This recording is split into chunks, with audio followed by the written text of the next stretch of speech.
qué bonita por ser mi tierra natal. Qué bonita, Chinacota colonial, donde el aire que respiro tiene aromas de rosal. Donde el aire que respiro tiene aromas de rosal.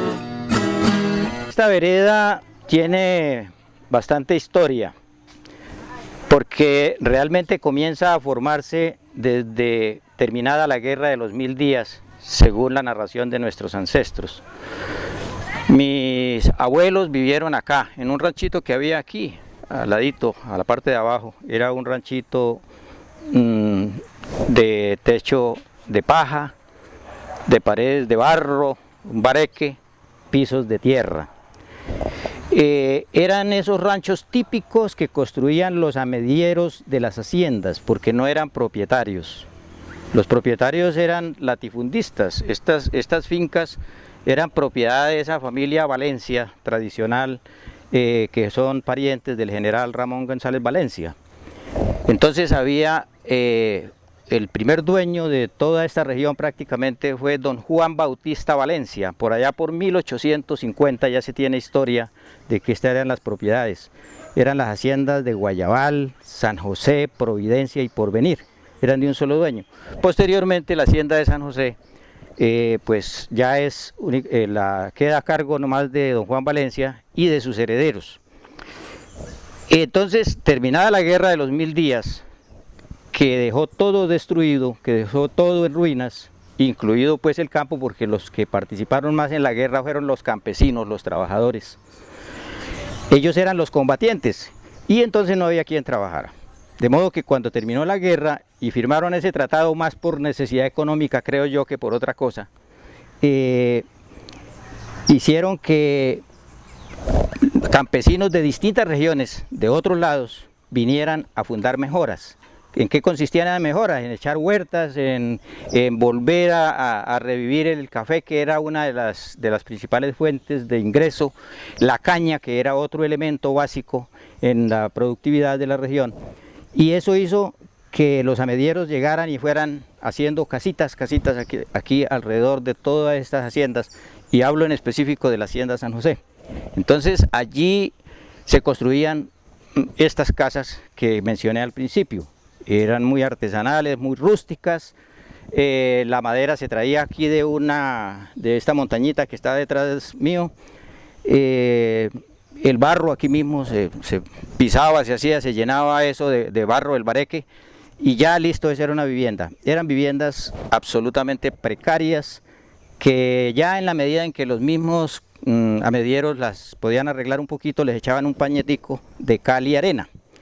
Y recuerdo muy bien que esas casas, como la que nosotros, donde yo nací aquí abajito, eran de color rojo pintado las paredes después de pañetadas en blanco. ¿Por qué? Porque es que resulta que había una plaga que eran las cuescas.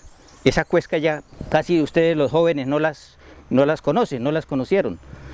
Era una plaga parecida como a una cucaracha pequeña, que no tenía alas, y era más como de la familia del famoso chinche, ¿no? Del chapetón.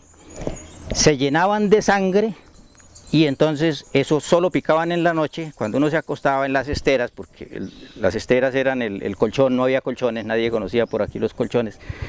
Y ellas entonces se llenaban de sangre y uno cogía y con el dedo mate y mate cuescas. Entonces las casas cogían una pinta muy particular, ¿no? De sangre.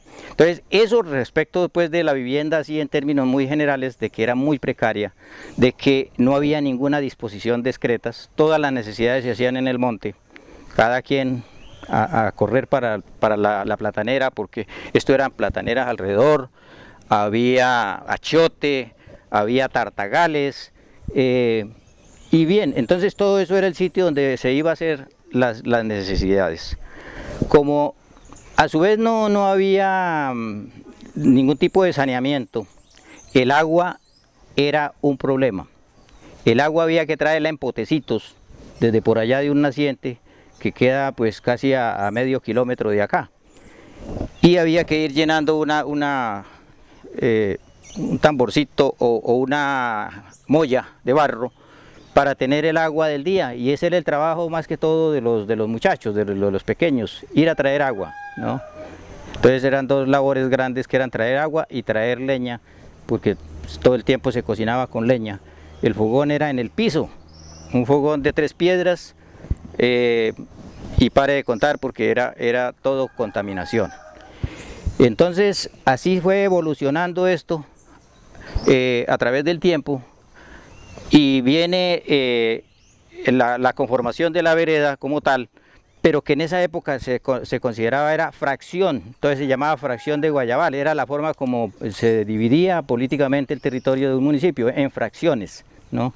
Entonces al principio era fracción de Guayabal, y el nombre viene tomándolo de la hacienda más importante, que queda un poco aquí a la parte de abajo, que era la hacienda de Guayabal, la más importante, y que a su vez don Juan Valencia le había puesto ese nombre porque todo estaba colmado de guayabos.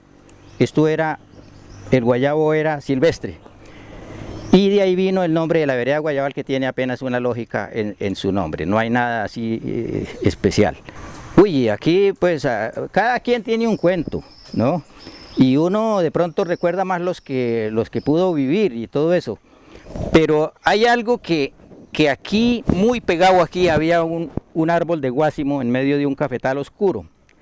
Y ese era el gran problema para uno de niño, porque ahí salía la mechosa, ¿no? Ese espanto que no tenía como identidad y que se veía ya con las mechas tapadas, y que gemía, porque al lado de la mechosa se oía gemir un niño. Entonces eso supuestamente era aquí al lado del guásimo.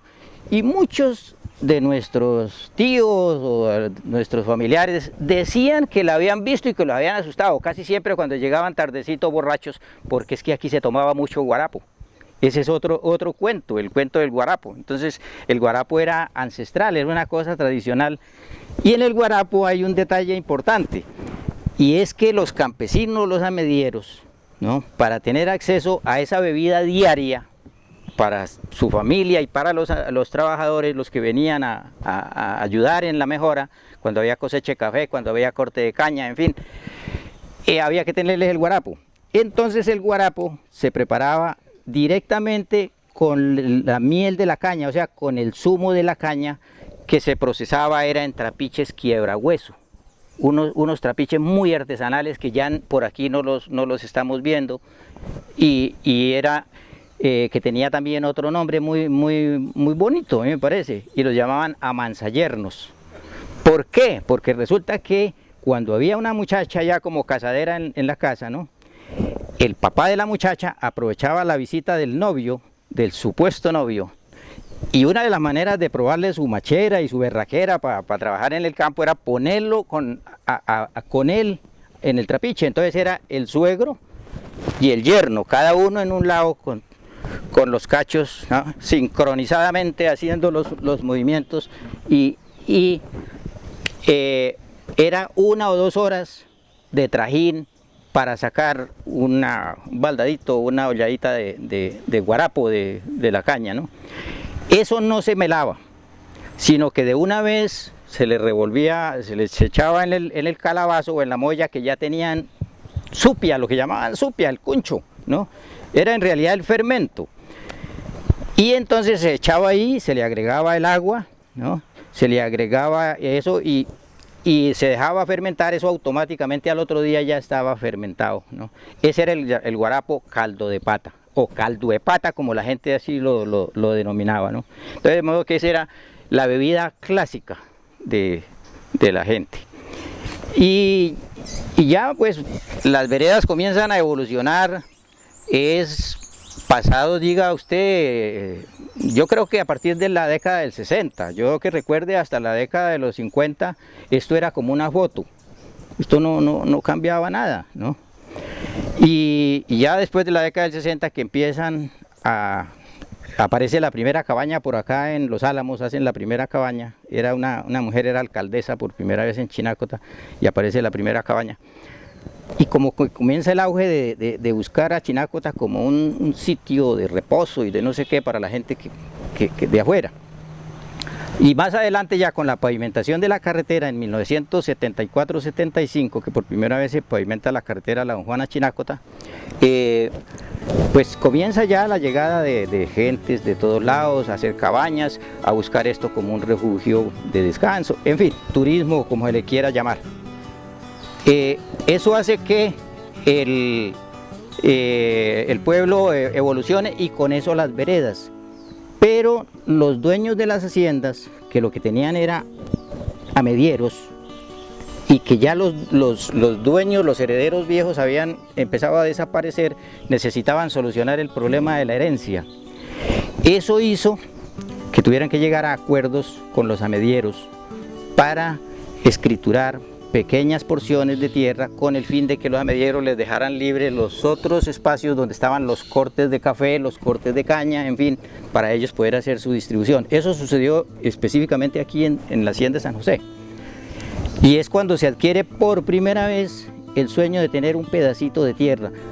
Mi papá, que en paz descanse, pues la verdad que no alcanzó a esa etapa. Ya quienes aquí legalizó fue mi mamá, que ella sí duró hasta los 95 años de edad, y entonces ella sí alcanzó allá a decir, tengo un pedacito de tierra propia. De modo que esa es más o menos un bosquejo así grande de la vereda. Yo, si me tienen aquí hablando mediodía, yo mediodía les hablo.